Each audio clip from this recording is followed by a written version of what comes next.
Welcome, Top News Today. Please subscribe and support this channel. Before Donald Trump can hope to restore credibility to his fumbling administration, he has to give marching orders to two more people, however personally awkward that may be for him. When the boss behaves with such fecklessness, he'd better have grown-ups nearby. As Chief of Staff, John Kelly was meant to bring some military discipline to bear, but then along came Rob Porter, the staff secretary whom Kelly defended even after two ex-wives accused him of abuse. He did finally fire Porter, who was dating Hope Hicks. She had the president's ear like no one else but had zero governing experience. She's leaving too now. But for conduct unprofessional, nothing beats the continuing presence at 1600 Pennsylvania Avenue of Ivanka. It was clear always that there should be no place there for either Ivanka Trump, the president's daughter, or for her husband, Jared Kushner. Congress passed an anti-nepotism law in government back in the late 60s for a good reason. Nepotism never ends well. Maybe the end is nigh for these two though, and none too soon.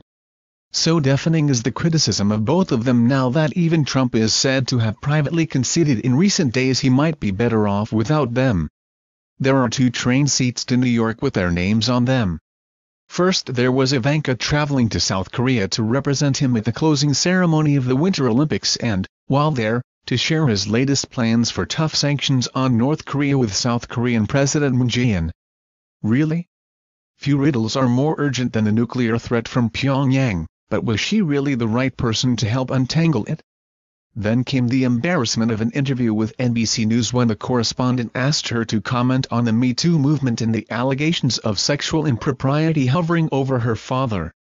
"I don't think that's a question you would ask many other daughters," she replied. "I'm his daughter." There it was, right there. Ivanka had seemingly forgotten that by accepting a desk in the West Wing she had agreed to be precisely more than that, to be a public servant. She was trying to hide behind what is precisely the problem with her being there. Kushner's star dims by the hour. Last week, he suffered a downgrading of his security clearance. It was a humiliating blow that called into question his continuing usefulness. Among his portfolios is ending the Arab-Israeli conflict. That always seemed a stretch, but all the more so now that he is denied access even to the president's daily intelligence briefings. The problem with Kushner is the intersection of his current job and his family's sprawling property development business. He is meant to have severed his relationship with the latter, but there are growing doubts about that. And it is an area which, according to several reports, is drawing intense scrutiny from Robert Mueller, whose investigation into possible collusion of the Trump campaign with Russia is clearly getting wider in scope.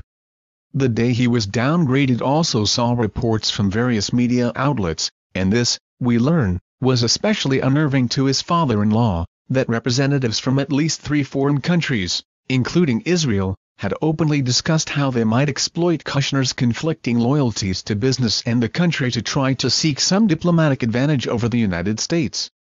They saw him, in fact, as a potentially useful weak link inside the West Wing.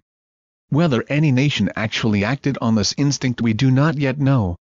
But evidence of double-dealing by Kushner himself may be mounting. That includes reports that executives from two entities, Citigroup and private equity firm Apollo, had visited Kushner in the White House before making large loans to his family's business. On Friday, meanwhile, The Intercept reported attempts made by his father to access financing from the rulers of Qatar, that ended in failure. Weeks later, the White House sided with Saudi Arabia and other Arab states in their blockade of Qatar. NBC News reports that Qatar believes the two things were hardly unconnected. We will have to see. But you see why they might think so. On the one hand, 3 wheels on my wagon, Trump must find a way to stabilize his inner circle. The West Wing exodus is starting to get embarrassing. But before he can hope to restore credibility to his fumbling administration, he has to give marching orders to 2 more people, however personally awkward that may be for him. You know who they are. Is it too much to ask for a little professionalism from the White House?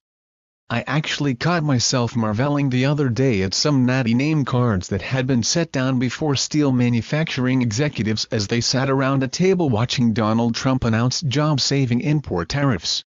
There is someone in the West Wing who knows how to work the printer. Recall that when these warriors of heavy industry arrived in town, no one had a clue how their day would end. Trump wanted to use the occasion to unveil tariffs on foreign competitors in the steel market, but just hours earlier even officials in the White House couldn't say whether he'd actually do it. With planning like that, spelling a few names right was a minor miracle. We know what happened. Trump insisted trade wars are good and easy to win. But it's how the asylum is being run that concerns me. How does a president announce protectionist trade measures without being able to say what they actually are? Nothing was down on paper when he sent markets plunging. Maybe next week he'll reverse course. You know he might. Please subscribe channel. Thank you for watching.